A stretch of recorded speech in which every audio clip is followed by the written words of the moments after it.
Hello aspirants, welcome to my YouTube channel Wings of UPSC.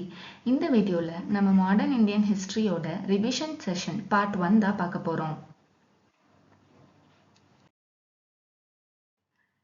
So first, advent of the Europeans. இந்த வீடியோல நம்ம நிறைய சோர்ஸ்ல இருந்து எடுத்த ஃபேக்ட்ஸ் எல்லாத்தையும் ஒண்ணா கம்பைன் பண்ணி எதெல்லாம் எக்ஸாம்க்கு முக்கியமோ அதுதான் சொல்ல போறோம். அதனால நோட்ஸ் எதையும் நம்ம பிபிடி ஸ்லைட்ஸ்ல பிரசன்ட் பண்ண போறது இல்ல.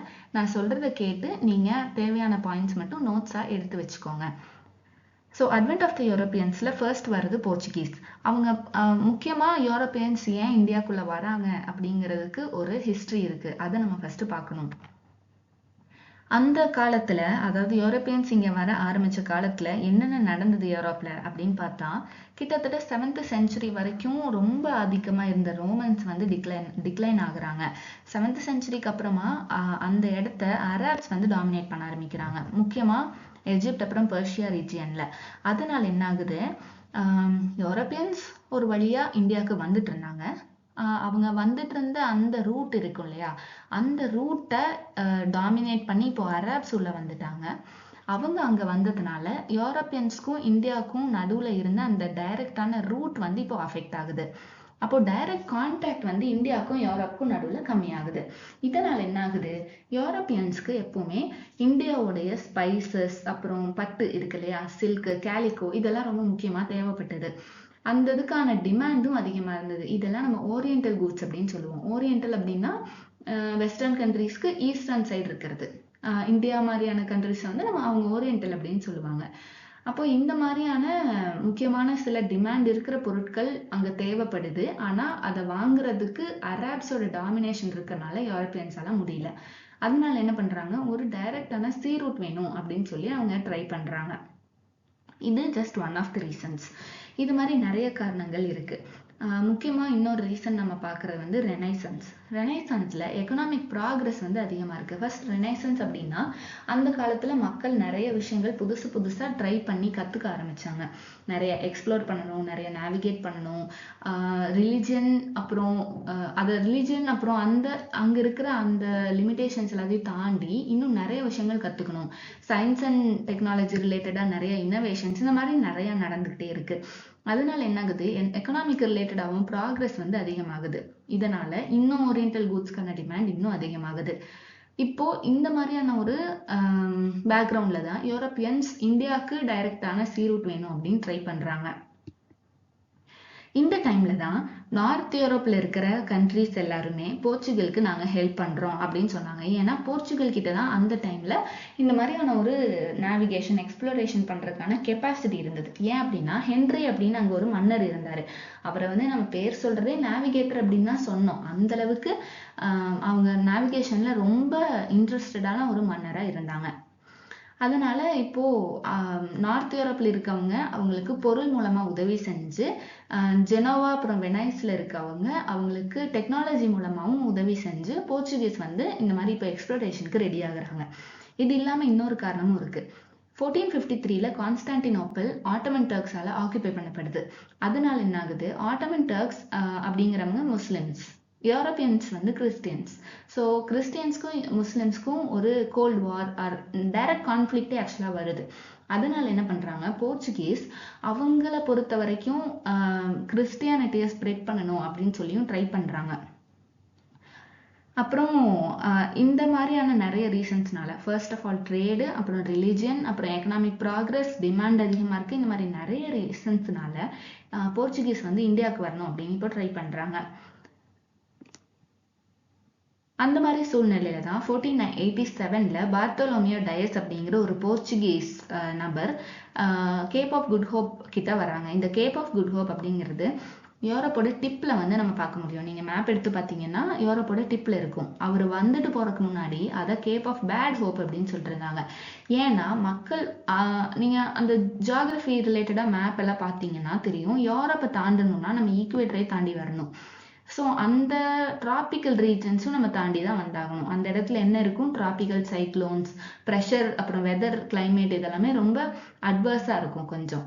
அப்போ என்ன ஆகுது, இந்த யூரோப்பியன்ஸ்க்கு இதை பத்தி தெரியாததுனால அவங்க என்ன நினைச்சுக்கிறாங்க, இந்த மாதிரியான வெதர் ரிலேட்டட் சேஞ்சஸ்லாம் வரும்போது பேய், பூதம், வேம்பியர் இதுதான் ரொம்ப வந்து அவங்களை அட்டாக் பண்ணுது அப்படின்னு நினைச்சிட்டு இருந்தாங்க.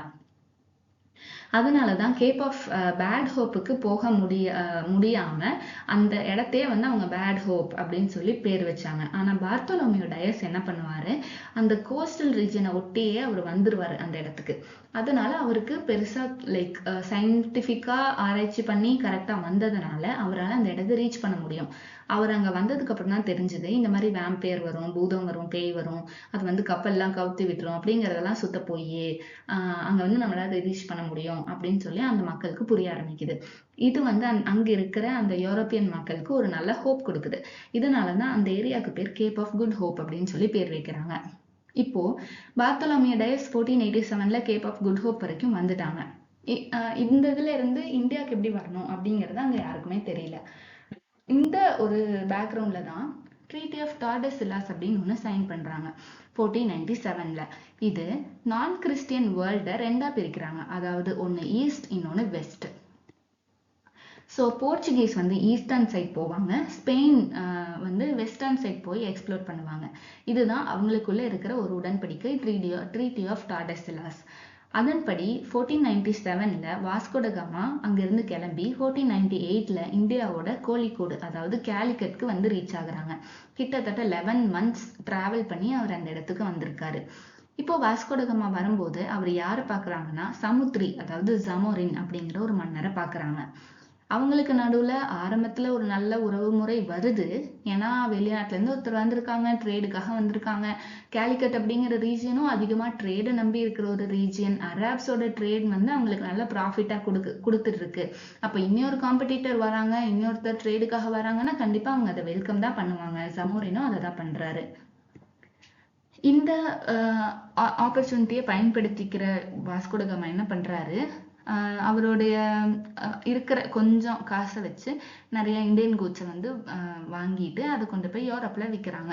அவருக்கு வாங்கின அமௌண்ட் அப்புறம் அந்த நேவிகேஷனுக்கு தேவைப்படுற காசு போக நிறையவே ப்ராஃபிட் வந்து கிடைக்குது.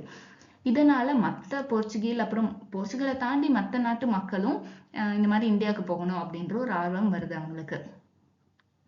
இப்போ அடுத்து போர்ச்சுகல்ல இருந்து இந்தியாவுக்கு வர்றவர் பெட்ரோ ஆல்வரஸ் கேப்ரியல் அப்படிங்கிறவர்.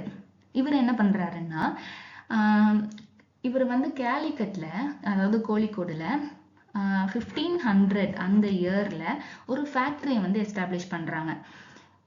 இவங்க கிறிஸ்டியன்ஸ், அங்க இருக்கிற அரப் அப்புறம் மற்ற ட்ரேடர்ஸ் வந்து அதிகமா முஸ்லிம்ஸா இருக்காங்க.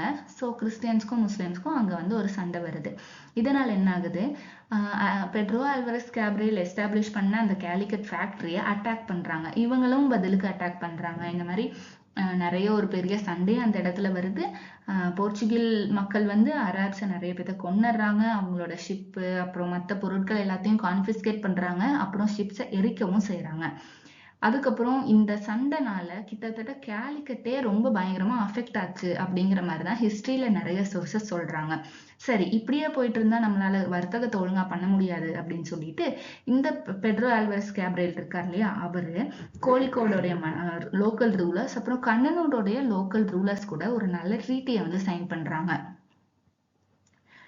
இப்ப என்ன ஆகுது, ஏற்கனவே போன அந்த லாபம் ஈட்டினாருன்னு சொன்ன இல்லையா வாஸ்கோ ட காமா, அவரு திரும்ப வராரு. 1501ல அவரு திரும்ப வராரு. ஏற்கனவே இந்த மாதிரி நிறைய சண்டைகளை பார்த்து ஜமோரின் என்ன பண்றாரு, வாஸ்கோ ட காமாவை இந்த தடவை நல்லா ரிசீவ் பண்ணல.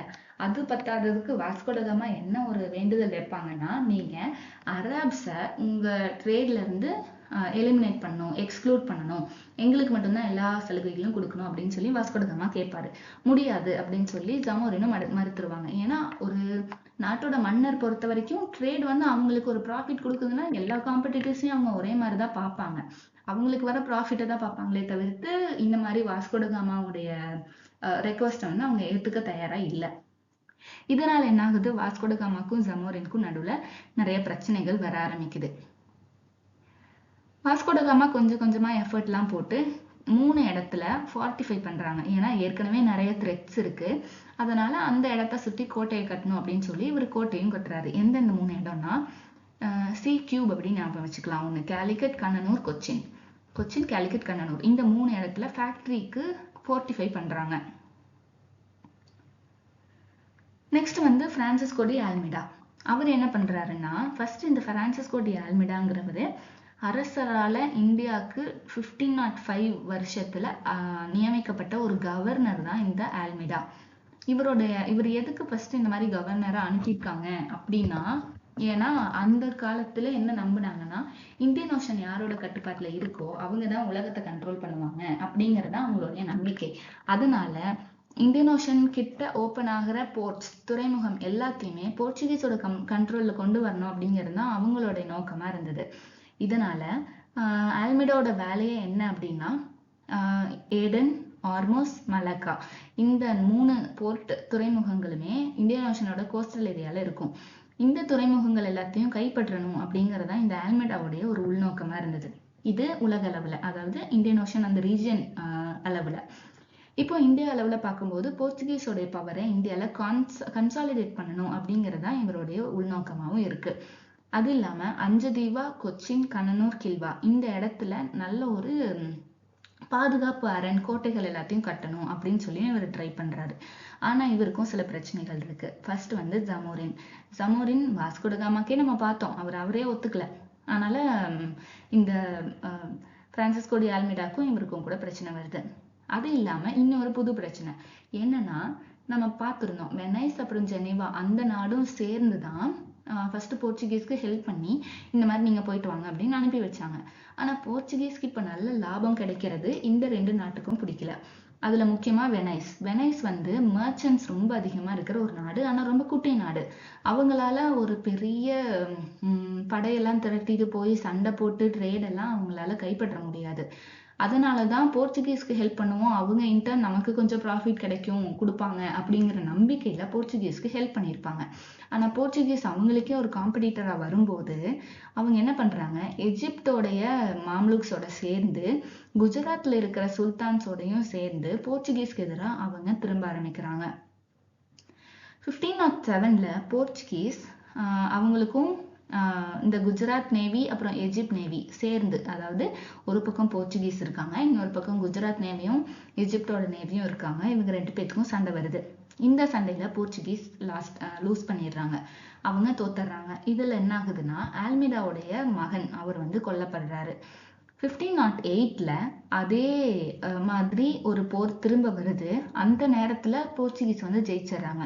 இந்த இடத்துலதான் ப்ளூ வாட்டர் பாலிசி அப்படிங்கிற ஒண்ணு வந்து நம்ம முக்கியமா பார்க்கணும். அது என்னன்னா, இந்த மாதிரி வாட்டர்ல, அதாவது ஓஷன் அப்புறம் நேவல் ஃபோர்ஸ் வந்து நம்ம ரொம்ப ஸ்ட்ராங்கா வச்சிருக்கணும் அப்படிங்கிறது தான் இந்த பாலிசி. அதுக்கப்புறமா வர்றவர் தான் ஆல்புகர்க். இவரோட ஃபுல் பேர் வந்து ஆல்போன்சா டி ஆல்புகர்க். இவரை தான் நம்ம போர்ச்சுகீஸோடைய உண்மையான ஒரு ஃபவுண்டர் அப்படின்ற மாதிரி நம்ம சொல்றோம். முக்கியமா ஈஸ்டர்ன் ரீஜன்ல நம்ம ஆல்புகர்க் தான் real founder of Portuguese power in east அப்படின்ற மாதிரி நம்ம சொல்றோம். ஏன் அப்படின்னா, ஆர்மோஸ், மலக்கா அப்புறம் மலபார் ரீஜியன், மலபாருங்கிறது இந்தியாவுடைய கேரளா அந்த சைடு இருக்கிற coastal area. Malabar, Malacca, eastern Africa, அதாவது ஆப்பிரிக்காவுடைய ஈஸ்ட் சைடு, ரெட் சீக்கு கொஞ்சம் பக்கத்துல இருக்கிற அந்த ரீஜியன், இந்த எல்லா இடத்துலயுமே போர்ச்சுகீஸ் வந்து ரொம்ப ஸ்ட்ராங்கா வளர்றதுக்கு இந்த ஆல்புகர்க்ங்கிறவர் ரொம்ப முக்கியமான ரோல் பிளே பண்ணியிருக்காரு. அதே மாதிரி ஷிப்ஸ் பொறுத்த வரைக்கும் இவர் தான் பெர்மிட் சிஸ்டமை உருவாக்குனாரு. அதுக்கப்புறமா நிறைய ஷிப் பில்டிங் சென்டர்ஸையும் இவர் கண்ட்ரோல் பண்ண ஆரம்பிச்சாங்க. கல்ஃப் ரீஜியன்ல உட்டு வந்து பெருசா கிடைக்காது, உட்டுனா என்ன மரம். ஆனா கப்பல் கட்டுறதுக்கு மரம் அப்படிங்கிறது ரொம்ப முக்கியமா தேவைப்படுற ஒண்ணு. அது வந்து போர்ச்சுகீஸ்க்கு ஈஸியா ஆக்சஸ் இருந்ததுனால கல்ஃபோடைய பவரை தாண்டி இவங்களால ஒரு நல்ல சக்சஸ்ஃபுல் ட்ரேடர்ஸாகவும் அதுக்கப்புறம் பிற்காலத்துல டாமினேட்டர்ஸாகவும் கூட வர முடிஞ்சது. இப்படிதான் கொலோனியலிசம் போர்ச்சுகீஸ் உடைய பெர்ஸ்பெக்டிவ்ல ஆரம்பிக்குது. முக்கியமா அடுத்த இன்னொருத்தர் நம்ம பார்க்க வேண்டியிருக்கு. அதுக்கு முன்னாடி இன்னொரு இம்பார்ட்டன்ட் இன்சிடென்ட் வந்து நடக்குது. அது என்ன அப்படின்னா, 1510 அந்த வருஷத்துல பிஜப்பூர் சுல்தான் கிட்ட இருந்து கோவா போர்ச்சுகீஸோட கையில போகுது. அதுக்கப்புறம் ஆல்புகர்க் என்ன பண்றாருன்னா, போர்ச்சுகீஸ் பெண்களை வந்து போர்ச்சுகீஸ் ஆண்கள் வந்து இந்தியன் விமனை வந்து நீங்க கல்யாணம் பண்ணிக்கோங்க, இங்கேயே செட்டில் ஆகுங்க, அப்பதான் போர்ச்சுகீஸ் பவர் அந்த இடத்துல அதிகமாகும் அப்படின்னு சொல்றாங்க. இந்தியாவுடைய முதல் டெரிட்டரி அலெக்சாண்டருக்கு அப்புறம் ஒன்று யூரோப்பியன்ஸ் கையில போகுதுன்னா அது வந்து கோவா தான் அப்படிங்கிற மாதிரி நம்ம சொல்றோம். ஏன்னா அலெக்சாண்டர் வந்திருந்த போது நம்ம பார்த்தோம், தக்ஷசீலம் வரைக்கும் அவர் போர் பண்ணி நிறைய ரீஜன்ஸ் வந்து கான்குவர் பண்ணியிருந்தாங்க. அதுக்கப்புறமா அதை தாண்டி அவர் வரல, மகதம்ல இருக்கிறது தனானந்தன் பார்த்து லைக் இதுக்கு மேல சண்டைக்கு போவேணாம் அப்படின்னு அந்த வீரர்கள் முடிவு பண்ணதுனால அலெக்சாண்டர் அதை தாண்டி வரல. லைக் ஹைடப்பஸ் நதி தாண்டி ஜெலம் நதி தாண்டி இவங்க வரல. ஆனா அதுக்கப்புறமா நம்ம பார்க்கும்போது இந்த போர்ச்சுகீசியர்கள் தான் ஃபர்ஸ்ட் ஒரு லேண்டை இந்தியால கான்கர் பண்றாங்க, அதுதான் கோவா. 1510 இது நடக்குது. இப்போ இந்த ஆல்புகர்க் வந்து சத்தியை வந்து அபாலிஷ் பண்றாங்க. சத்தியை அபாலிஷ் பண்ணதுக்கு முக்கியமான ஒரு ரீசன் இருக்கு. அந்த காலத்துல கணவன் இறந்ததுக்கு அப்புறமா மனைவி உடன்கட்டை ஏறுறது தடுத்து நிறுத்தணும்னா போர்ச்சுகீஸ் ஆண்கள் வந்து அந்த பெண்களை கல்யாணம் பண்ணிக்க முடியும் இல்லையா, அது ஒரு முக்கியமான ரீசன் இவங்க சத்தியை பேன் பண்றதுக்கு. அதே மாதிரி முதல்ல முஸ்லிம்ஸை பர்சிக்யூட் பண்ண ஆரம்பிச்சாங்க, அதுக்கப்புறம் படிப்படியா மற்ற ரிலீஜியஸ் செக்ட் அந்த இதை ஃபாலோ பண்றவங்களையும் இவங்க பர்சிக்யூட் பண்ண ஆரம்பிச்சாங்க. இவங்க முக்கியமா அக்ரிகல்ச்சருக்கு சில டெவலப்மெண்ட் கொண்டு வந்திருக்காங்க. அதுதான் டொபாக்கோ, கேஷ்யூநட், அப்புறம் கோகனட் உடைய அந்த தோப்புல எல்லாம் நல்ல ஒரு வெரைட்டிஸை கொண்டு வந்தது. அடுத்து வரவர் தான் நினோ டா குன்ஹா. இந்த நினோ டா குன்ஹா என்ன பண்றாரு, இப்போ கோவா நம்ம கைக்கு வந்துருச்சு, அதுக்கு முன்னாடி ஹெட் குவார்ட்டர்ஸ் வந்து கொச்சின்ல இருந்தது. இப்போ இந்த நினோ டா குன்ஹா ஹெட் குவார்ட்டர்ஸை கொச்சின்ல இருந்து கோவாக்கு மாத்திடுறாங்க. அதோட நம்மளுடைய வெஸ்டர்ன் சைடு மட்டும் இல்லாம ஈஸ்டர்ன் சைட்ல பெங்கால் அந்த ரீஜன்லயும் போய் போர்ச்சுகீஸோட இன்ஃப்ளூயன்ஸ் அதிகமாக்கணும்னு இவங்க ட்ரை பண்றாங்க. அந்த இடத்துல லைக் வெஸ்டர்ன் சைடு வந்து இல்லாம ஈஸ்டர்ன் சைடும் போறாங்கன்னு சொல்லியிருந்தேன் இல்லையா, ஸோ அந்த ஈஸ்டர்ன் சைடுக்கு ஹெட் குவார்ட்டர்ஸா ஹூக்லியை வந்து வைக்கிறாங்க. ஹூக்லிங்கிறது வெஸ்ட் பெங்கால் சைடு இருக்கும். அதுக்கப்புறம் பகதூர் ஷா, குஜராத்தோடைய மன்னர் பகதூர் ஷாக்கும் ஹுமாயூனுக்கும் நடுவில் பிரச்சனை வரும்போது பகதூர் ஷாக்கு ஹெல்ப் பண்ற மாதிரி இவங்க ஹெல்ப் பண்ணி அவரையும் கொண்டுடுவாங்க. ஆனா அதுக்கு பின்னாடி ஆக்சுவலி ஒரு கதை இருக்கு. அது என்ன ஆகுதுன்னா, பகதூர் ஷா தான் ஃபர்ஸ்ட் போர்ச்சுகீஸோட ஹெல்ப் வேணும் அப்படின்னு சொல்லி வராங்க. அந்த இடத்துல பசைன், அதாவது வசை அப்படின்னு சொல்லுவோம், அந்த பசைன் அப்படிங்கிற ஐலாண்டை நான் வந்து உங்களுக்கு விட்டு கொடுக்குறேன். அதே மாதிரி டையூ, அந்த டையூ நம்ம சொல்லுவோம்ல டேம் அண்ட் டையூ, அந்த டையூல உங்களுக்கு ஒரு நேவல் பேஸ் வந்து நீங்க உருவாக்கிக்கோங்க அப்படின்னு சொல்லி ப்ராமிஸ் பண்ணி தான் பகதூர் ஷா போர்ச்சுகீஸ்க்கு ஹெல்ப் பண்ண, லைக் போர்ச்சுகீஸோட ஹெல்ப்பை வாங்குறதுக்கு ரெடியா இருந்தாங்க. அதனாலதான் போர்ச்சுகீஸும் இவங்களுக்கு ஹெல்ப் பண்ண ரெடி ஆனாங்க.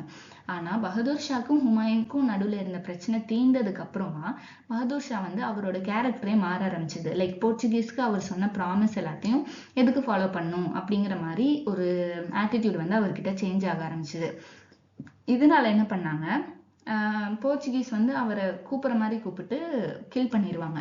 இதுதான் அவங்களுக்கு வசை அப்புறம் டையூ கிடைச்சதுக்கு பின்னாடி இருக்கிற ஒரு கதை. இது வந்து நினோ டா குன்ஹாவுடைய டைம் பீரியட்ல இது நடக்கும். இப்போ போர்ச்சுகீஸ் வந்து இந்த அளவுக்கு அவங்க ஜெயிச்சிருக்காங்க அப்படின்னா அதுக்கு ஒரு ஃபேவரபிள் கண்டிஷன் வந்து இருந்திருக்கும் கண்டிப்பா. அது என்னென்ன அப்படின்னு பார்ப்போம். அவங்க கிட்ட ஃபர்ஸ்ட் கேனான்ஸ் வந்து இருந்தது. கேனான்ஸ் அப்படிங்கிறது பீரங்கி. அவங்க ஷிப்லேயே வந்து கேனான்ஸ் வச்சிருந்தாங்க. இது ஒரு முக்கியமான காரணம், அவங்களை எதிர்த்து இந்தியன் ரூலர்ஸால தாக்கு பிடிக்க முடியல. ஏன்னா அந்த ஃபர்ஸ்ட் அவங்க தான் யூரோப்பியன்ஸ் இந்தியாக்குள்ள வராங்க. ஸோ அந்த மாதிரியான ஒரு மாடர்ன் வெப்பனை நம்ம இது வரைக்கும் பார்த்ததில்லை. அதனால நம்மளால அந்த அளவுக்கு டெவலப்பும் பண்ண முடியல. லைக் நம்ம பார்த்துருக்கோம் திப்பு சுல்தான், ஹைதர் அலி இவங்களோட காலத்துல திப்பு சுல்தான் வந்து பேரல் வச்ச ராக்கெட்லாம் கூட அவர் வந்து டெவலப் பண்ணாரு. பின்னாடி நம்ம அதை பார்ப்போம். ஆனா யூரோப்பியன்ஸ் இப்பதான் ஃபர்ஸ்ட் இந்தியாக்குள்ள வராங்கிறதுனால நமக்கு அந்த டெக்னாலஜி எல்லாம் எதுவுமே தெரியல. இது வந்து சி பைரட்ஸ் கிட்ட இருந்தாகட்டும், அவங்களே பைரசி பண்றதுக்காக இருக்கட்டும், எல்லாத்துலயுமே அவங்களுக்கு ஒரு ஹையர் எட்ஜ் கொடுத்தது. அராப்ஸ் கிட்ட பெருசா ஒரு ஆர்கனைசிங் கெப்பாசிட்டியோ யூனிட்டியோ இல்லை. ஆனா போர்ச்சுகீஸ் கிட்ட அது நல்லாவே இருந்தது. அவங்கள கம்பேர் பண்ணும்போது வேற எந்த பவர்ஸுமே அந்த காலத்துல பெரிய அளவுல ஆதிக்கம் செலுத்தல. அந்த பொட்டன்ஷியல் அவங்க கிட்ட இருந்த போதுமே மற்றவங்க வந்து ரெடியா இல்லை. ஏன் அப்படின்னா சைனா முக்கியமா நம்ம எடுத்துக்குவோம். சைனாவுடைய எம்பரர் வந்து அவர் வந்து ஒரு டிகிரி வந்து கொடுத்துருக்காங்க. டிகிரிங்கிறது ஒரு ஆர்டர் மாதிரி. அந்த ஆர்டர் படி சைனீஸ் ஷிப் வந்து எது வரைக்கும் தான் போக முடியும் அப்படின்ற ஒரு லிமிட்டேஷன் வந்து அவங்களுக்கு இருந்தது. அதனால சைனீஸால இந்தியா வரைக்கும் வந்து ட்ரேடுக்கோ இன்வேஷனுக்கோ வந்து ஒரு அவென்யூ கிரியேட் பண்றதுக்கு அவங்களால முடியல. இந்தியா பொறுத்த வரைக்கும் நார்த் இந்தியாவில் அங்கிருந்த மன்னர்கள் நிறைய பேர் டிவைட் ஆகி தான் இருந்தாங்க, யுனைட்டடா இல்லை. டெக்கான்ல பஹமனி கிங்டம் வந்து கொஞ்சம் வீக்கா இருந்தது. அதை விட முக்கியமா எந்த மன்னர்கள் கிட்டையுமே முக்கியமா நேவி அப்படிங்கிறது ரொம்ப பவர்ஃபுல்லா இல்லை. ஆக்சுவலி சொல்ல போனோம்னா நேவியே இல்லாம தான் நிறைய பேர் இருந்தாங்க. இதுதான் அவங்களுக்கு ஒரு நல்ல அட்வான்டேஜ் கொடுத்தது, அதாவது போர்ச்சுகீஸ்க்கு நல்ல அட்வான்டேஜ் கொடுத்தது அப்படின்னு சொல்லலாம். இப்போ போர்ச்சுகீஸ் ஸ்டேட் பத்தி கொஞ்சம் பார்ப்போம். போர்ச்சுகீஸ் வந்து அதிகமா அவங்க எங்க இருந்தாங்க அப்படின்னா வெஸ்டர்ன் சைட் பார்த்தோம்னா கோவா கோஸ்டுக்கு பக்கத்துல, அதுக்கப்புறம் மும்பை, டாமன், டையூ, குஜராத் இந்த ஏரியால எல்லாத்துலயும் அவங்களுக்கு நிறைய துறைமுகங்கள் இருந்தது. சவுத்ல நம்ம பார்க்கும்போது மங்களூர், கண்ணனூர், கொச்சின், கேலிக்கட் இந்த ஏரியாஸ் அவங்க கண்ட்ரோல்ல வச்சிருந்தாங்க. ஈஸ்டர்ன் சைட் பார்க்கும்போது சென்னை கிட்ட இருக்கிற சாந்தோம், அதுக்கப்புறம் நாகப்பட்டினம், இந்த சைடெல்லாம் அவங்களுக்கு நல்ல ஒரு ஹோல்டு இருந்தது. அதுக்கப்புறம் கிட்டத்தட்ட 16th செஞ்சுரியோட எண்டில் ஹூக்லியமும் அவங்க நல்லாவே கண்ட்ரோல்ல வச்சிருந்தாங்க அப்படிங்கிறத நம்ம பார்க்குறோம். ஒரு செட்டில்மெண்ட் இருந்தது ஹூக்லியில. ஹூக்லி, வெஸ்ட் பெங்கால் ஏரியாவே வந்து எல்லா யூரோப்பியன் பவர்ஸுமே கான்டெஸ்ட் பண்ண ஒரு இடம். அந்த இடத்துல போர்ச்சுகீஸ்க்கும் ஒரு நல்ல சே இருந்தது. இப்போ டிப்ளமேட்டிக் ரிலேஷன்ஸ் அப்படின்னு நம்ம பார்க்கும்போது நிறைய மன்னர்கள் கிட்ட இவங்களுக்கு நல்ல உறவு முறை இருந்தது. டெக்கான் சுல்தான்ஸ் கிட்ட நல்ல ட்ரீட்டியும் சைன் பண்ணாங்க. எப்போ அப்படின்னா 1570ல அவங்க நல்ல ட்ரீட்டியும் சைன் பண்ணாங்க. இந்த ட்ரீட்டிஸை அவங்க அடிக்கடி ரெனியூ பண்ணிட்டும் இருந்தாங்க. அதுக்கப்புறமா விஜயநகரத்துக்கு மக்கள், அந்த விஜயநகர சாம்ராஜ்யத்துக்கும் டெக்கான் சுல்தான்ஸ் இருப்பாங்க இல்லையா, அவங்களுக்கும் நடுவில் நடந்த போர் நிறைய விஷயத்துல போர்ச்சுகீஸ் வந்து இன்ஃப்ளூயன்ஸும் பண்ண ஆரம்பிச்சாங்க. அதோட டெக்கான்ஸ் அப்புறம் முகல்ஸ்க்கும் மராத்தாஸ்க்கும் இந்த மாதிரி நிறைய இடத்துல போர்ச்சுகீஸோட இன்ஃப்ளூயன்ஸை ரீஜனல் பாலிடிக்ஸ்லையும் நம்மளால பார்க்க முடியும். அவங்களோட அட்மினிஸ்ட்ரேஷன் பொறுத்த வரைக்கும் அவங்க அட்மினிஸ்ட்ரேஷனோட ஹெட் வந்து வைஸ்ராய். இந்த வைஸ்ராய் வந்து 3 வருஷத்துக்கு தான் அவரோட டேர்ம் இருக்கும். அவருக்கு ஒரு செக்ரட்டரி இருப்பாங்க. அதுக்கப்புறம் கொஞ்ச நாள் கழிச்சு இந்த செக்ரட்டரி அப்படிங்கிறது ஒரு கவுன்சிலா மாறுச்சு. அந்த வைஸ்ராய்க்கு கீழே இருக்கிற அடுத்த போஸ்ட்ல இருக்கவங்க வந்து விடார் டி ஃபசண்டா அப்படிங்கிற ஒரு நபர். இவரு நிறைய கார்கோஸ், ரெவென்யூஸ், அதுக்கப்புறம் ஃப்ளீட் எல்லாத்தையும் டிஸ்பேச் பண்றது, இதுதான் அவருடைய ஒரு ரெப்ரசன்டேஷனா இருந்திருக்கு. அதெல்லாம் இவரோட கண்ட்ரோல்ல இருக்கும், விடார் டி ஃபசண்டாவோட கண்ட்ரோல்ல. அதுக்கப்புறம் ஆப்பிரிக்கால இருந்து சைனா வரைக்கும் நிறைய ஃபோர்ட்ரெஸ்லாம் இருக்கும் இல்லையா, கோட்டைகள் எல்லாத்தையும் கண்ட்ரோல் பண்றதுன்னு அவங்க ஒருத்தவங்க வச்சிருந்தாங்க. அந்த மாதிரி ஆட்களை தான் இவங்க ஃபேக்டர் அப்படின்னு சொல்லுவாங்க. ஃபேக்டர் அதாவது ஃபோர்ட்ரெஸ், அதுக்குள்ள இருக்கிற ஃபேக்டரியை கண்ட்ரோல் பண்றவங்க ஃபேக்டர். இப்போ அவங்களோட ரிலீஜியஸ் பாலிசி எப்படின்றது, அவங்க அதிகபட்சமா முஸ்லிம்ஸ் கிட்ட ரொம்ப இன்டாலரண்டா தான் இருந்தாங்க. ஆரம்பத்துல ஹிந்துஸ் கிட்ட கொஞ்சம் நல்லா இருந்தாங்க. பட் அதுக்கப்புறமா இந்த இன்குவிசிஷன் அப்படிங்கிற மாதிரி விசாரணை கோர்ட் எல்லாம் கொண்டு வந்ததுக்கு அப்புறமா முக்கியமா கோவால ஹிந்துஸையும் அவங்க வந்து ஒரே மாதிரி தான் ட்ரீட் பண்ண ஆரம்பிச்சாங்க. ஸோ ரிலீஜியஸ் வைஸ் நம்ம பார்க்கும்போது போர்ச்சுகீஸ் பெரிய அளவுல லோக்கல் மக்களோட செட் ஆகலை அப்படிங்கிறத நம்ம பார்க்குறோம். அக்பருடைய கோர்ட், அக்பர் நம்ம பார்த்திருப்போம், அவர் நிறைய மதங்களை ஒண்ணு சேர்த்து கொண்டு போகணும் அப்படின்னு சொல்லிட்டு அவருடைய ஆட்சியோடைய 2வது பாகம், அவருடைய ஆட்சியை வந்து நம்ம ஃபர்ஸ்ட் செகண்ட் அப்படிங்கிற மாதிரி 2ஆ பிரிக்கலாம். ஃபர்ஸ்ட் டைம் பீரியட்ல அவரும் ரிலீஜியஸ் ப்ராசிக்யூஷன்லாம் நிறைய பண்ணியிருக்காங்க. ஆனா ஆட்சியோடைய பிற்பகுதியில இவர் வந்து நிறைய மதங்களை வந்து நிறைய உள்ள கொண்டு வந்து அவர் அந்த மாதிரி ஒரு இணக்கத்தோட தான் செயல்பட்டிருப்பாங்க. ஸோ அக்பருடைய அவையில இவருக்கு ஒரு நல்ல இம்ப்ரெஷன் வந்து இந்த போர்ச்சுகீஸ்க்கு கிடைச்சிது. அக்பர் 2 பிரீஸ்டை வந்து கூப்பிடுறாங்க. எதுக்கு அப்படின்னா அவங்களுடைய மதத்தோடைய நல்ல கோட்பாடுகள் எல்லாத்தையும் தெரிஞ்சுக்கலாமே அப்படின்னு சொல்லிட்டு. உடனே போர்ச்சுகீஸ் என்ன நினைச்சிடறாங்க, சரி இவங்களை வந்து நம்ம கன்வெர்ட் பண்ண ட்ரை பண்ணுவோம் அப்படின்னு சொல்லி அதை ஒரு ரிலீஜியஸ் மிஷனாவே எடுத்துட்டு போய் ட்ரை பண்றாங்க. பட் அக்பர் வந்து அதை ஜஸ்ட் ஒரு எக்ஸ்சேஞ்ச் ஆஃப் கல்ச்சர் அப்படிங்கிற மாதிரி மட்டும்தான் அதை ட்ரீட் பண்றாங்க. ஸோ இதுக்கு போன இந்த மிஷனுக்கு போன 2 பேர் யாருன்னா ரொடால்ஃபா அக்வாவிவா அப்புறம் ஆண்டோனியா மான்சரேட் அப்படிங்கிற 2 பேர் தான் ஃபர்ஸ்ட் மிஷனுக்கு போயிருக்காங்க. 2 தடவை கூப்பிட்டுருப்பாங்க மிஷனுக்கே. அந்த லைக் 3 தடவை கூப்பிட்டுருப்பாங்க. இதுல ஃபர்ஸ்ட் மிஷனுக்கு போனவங்க ரொடால்ஃபோ அக்வாவிவா, அப்புறம் ஆண்டோனியா மான்சரேட் அப்படிங்கிறவங்க. அதே மாதிரி 2வதாவும் ஒரு மிஷன் நடக்குது, 3வதாவும் ஒரு மிஷன் நடக்குது. 3வது மிஷனுக்கு போனவங்க தான் ஜெரோம் சேவியர், அப்புறம் இமானுவேல் பென்ஹெரோ. அக்பருடைய மறைவுக்கு அப்புறமா ஜஹாங்கீர் ஆரம்ப காலத்துல இந்த கிறிஸ்டியன்ஸ் போர்ச்சுகல்ஸை வந்து கொஞ்சம் ஒதுக்கி வச்சுட்டு இருந்தாங்க, முக்கியமா கிறிஸ்டியன் மிஷனரிஸை. பட் அதுக்கப்புறமா அவருமே கொஞ்சம் இணக்கமா செயல்பட ஆரம்பிச்சாங்க. எப்போ முகல்ஸ்க்கும் போர்ச்சுகீஸ்க்கும் சண்டை வருது அப்படின்னா 1608ல கேப்டன் வில்லியம் ஹாக்கின்ஸ் அப்படிங்கிறவரு சூரத்க்கு வராங்க. அவரு வந்து கிங் ஜேம்ஸ் த ஃபர்ஸ்டோட லெட்டரை ஜஹாங்கீர் கிட்ட கொடுக்க வராங்க. அந்த லெட்டர்ல இந்த மாதிரி இந்தியா கூட நாங்க பிசினஸ் பண்ண விரும்புறோம் அப்படிங்கிறது தான் அந்த லெட்டர்ல இருக்கு. போர்ச்சுகீஸ் வந்து வேண்டாம் அப்படின்னு சொல்லியும் ஹாக்கின்ஸ் வந்து முகல் கோர்ட்டுக்கு வராங்க. அவர் வந்து மான்சப்தாரமும் அப்பாயிண்ட் ஆகுறாரு. கிட்டத்தட்ட 30,000 ரூபாய் கிட்ட அவங்க சேலரியும் வாங்குறாங்க. 1611ல என்ன ஆகுதுன்னா போர்ச்சுகீஸ் பிரிட்டன், அதாவது இங்கிலீஷ் பீப்புளோடைய ஆதிக்கத்தை பார்த்துட்டு அவங்களுக்கு அது பிடிக்கல. அதனால என்ன பண்றாங்க, போர்ச்சுகீஸ் வந்து முகல்ஸோட ஒரு ஒப்பந்தம் மாதிரி சைன் பண்றாங்க. போர்ச்சுகீஸ் வந்து இது மூலமா இங்கிலீஷோட ஷிப்ஸை சூரத்குள்ள வர விடாம தடுக்க முடியுது. ஹாக்கின்ஸ் என்ன பண்றாரு, ஓகே இதை சமாளிக்க முடியல அப்படிங்கிற ஃப்ரஸ்ட்ரேஷன்ல அவர் முகல் கோர்ட்டை விட்டே வெளியே போயிடுறாரு. இந்த மாதிரியான ஒரு சூழ்நிலையில தான் தாமஸ் பெஸ்ட் அப்படிங்கிறவர் 1612ல இங்கிலீஷோட ஷிப்பை வந்து வழி நடத்திட்டு வராங்க. இந்த ஷிப் வந்து போர்ச்சுகீஸை தோக்கடிச்சிருது. இதனால ஜஹாங்கீர் வந்து நல்லாவே இம்ப்ரெஸ் ஆயிட்டு அவங்களுக்கு தேவையான சலுகைகள் எல்லாமே பண்ணி கொடுக்குறாங்க. அதுக்கப்புறமா 1613ல என்ன நடக்குது அப்படின்னா, இவங்க நிறைய முஸ்லிம்ஸ் எல்லாத்தையும் இம்ப்ரெசன்ட் பண்றாங்க. யாருன்னா போர்ச்சுகீஸ். ஜஹாங்கீர் வந்து இதனால ரொம்ப அப்செட் ஆயிட்டு முகாரப் கான் அப்படிங்கிற ஒருத்தரை அவங்க அந்த போர்ச்சுகீஸ் இந்த மாதிரி பண்றாங்க இல்லையா, அவங்கள ஹேண்டில் பண்ணி காம்பன்சேஷனும் வாங்க சொல்றாங்க. ஷாஜஹானுடைய காலத்துல போர்ச்சுகீஸ்க்கு இருந்த எல்லா சலுகைகளுமே கிட்டத்தட்ட குறைஞ்சிருது. அவங்க வந்து ஹூக்லியும் கேப்சர் பண்ணிடுறாங்க. ஏன் அப்படின்னா 1579ல ஒரு ஃபார்மன் வந்து கொடுத்திருப்பாங்க. போர்ச்சுகீஸ் இதன்படி ஹூக்லியில செட்டில் ஆகலாம். அந்த ஹூக்லி அப்படிங்கிறது சட்கான் அப்படிங்கிற ஒரு இடத்துக்கு பக்கத்துல இருக்கு. இது வந்து பெங்கால்ல. என்ன ஆகுது, கொஞ்ச நாள்ல ட்ரேட் வந்து சட்கான்ல இருந்து ஹூக்லிக்கு மாறிடுது. ஃபர்ஸ்ட் அவங்க சட்கானுக்கு தான் வராங்க, அதுக்கப்புறம் வந்து ஹூக்லிக்கு மாறுது. இதனால என்ன ஆகுது, போர்ச்சுகீஸ் வந்து கிட்டத்தட்ட மொனோபொலி அப்படிங்கிற மாதிரியே like salt house, custom house, இது எல்லாத்தையும் அவங்க வந்து மொனோபலைஸ் பண்றாங்க. இது வந்து மற்ற லோக்கல் ரூலர்ஸ் ட்ரேடர்ஸ் யாருக்குமே இது வந்து பிடிக்கல. அதனால அதே மாதிரி இவங்க ஸ்லேவ் ட்ரேடும் ஆரம்பிக்கிறாங்க. சும்மா இருக்காம முகல் ராணி இருப்பாங்க இல்லையா, அவங்க அந்த மாதிரி ராயல் பீப்புள் உடைய 2 ஸ்லேவ் கேர்ள்ஸையும் இவங்க வந்து கேப்சர் பண்ணிடுறாங்க. இதனால முகல்ஸ்க்கு நல்லாவே கோவம் வருது. 1623ல முகல்ஸ்க்கும் போர்ச்சுகீஸ்க்கும் ஒரு சண்டை வருது. முகல்ஸ் வந்து ஹூக்லியை கேப்சர் பண்ணிடுறாங்க. போர்ச்சுகீஸ் வந்து தோத்துட்டு பயந்து ஓடிடுறாங்க அந்த இடத்த விட்டு மட்டும். இதனாலதான் ஷாஜஹானுக்கும் போர்ச்சுகீஸ்க்கும் நடுவுல அந்த ஒரு விரிசல் வந்து உருவாகுது.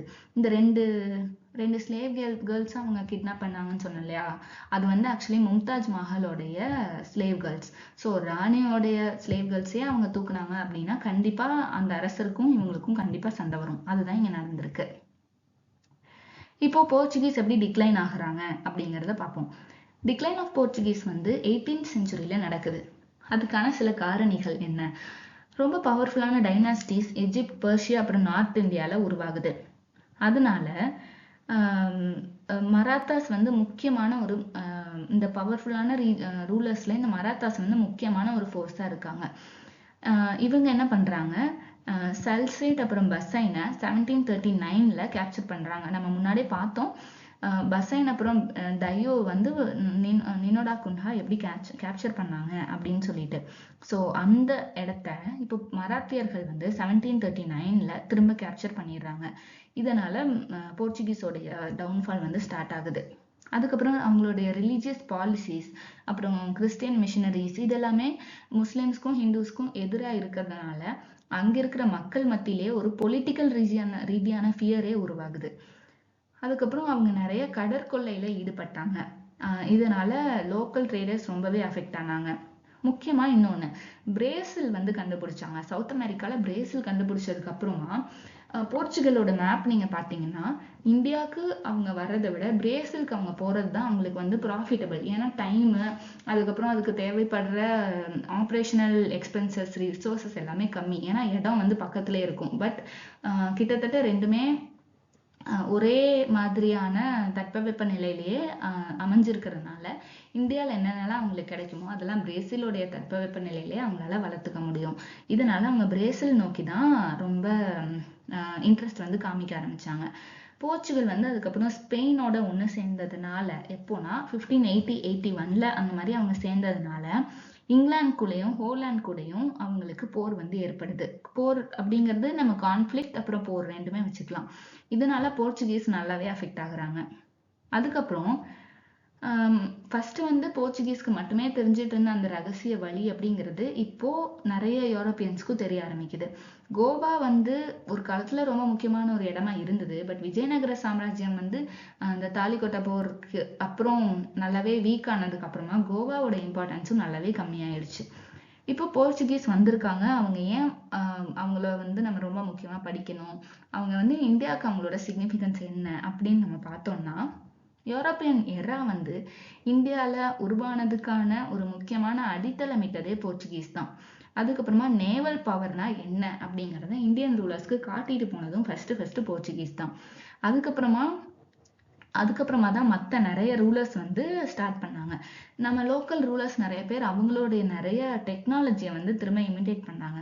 அவங்களோட மிலிட்ரி இன்னோவேஷன்ஸ் என்னென்ன அப்படின்னா, கவசம், பாடி ஆர்மர், அதுக்கப்புறமா கன்ஸ், கேனன்ஸ், இது எல்லாத்தையும் ஷிப்ல வச்சு அவங்க டிராவல் பண்ணது. அதுக்கப்புறமா இன்ஃபேண்ட்ரிஸ்ல வந்து ட்ரில்லிங் குரூப்ஸ் வந்து இருந்தது. அதுக்கப்புறம் ஸ்பானிஷ் மாடல்லாம் யூஸ் பண்ணி டச்சை வந்து கவுண்டர் பண்ணது. அதுக்கப்புறம் மல்டி டெக் ஷிப் அப்படின்னு சொல்லுவாங்க. லைக் நிறைய தளங்கள் இருக்கக்கூடிய ஷிப். இது வந்து ஃபர்ஸ்ட் அவங்க தான் நமக்கு காமிச்சு விட்டு போனாங்க. அதுக்கப்புறம் நிறைய organisation capacity, art and culture ரீதியா இந்த மாதிரி நம்ம சொல்லிட்டே போகலாம்.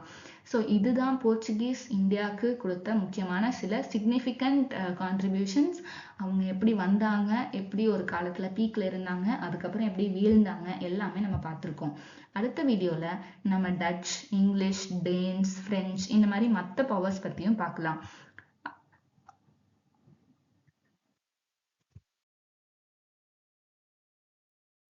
இந்த மாதிரி நம்ம அடுத்தடுத்த வீடியோஸ்ல மற்ற நிறைய ரிவிஷன் செஷன்ஸ் வந்து வச்சு நம்ம ஃபுல்லா மாடர்ன் இந்தியன் ஹிஸ்டரியை ஃபுல்லாவே கவர் பண்ண ட்ரை பண்ணலாம்.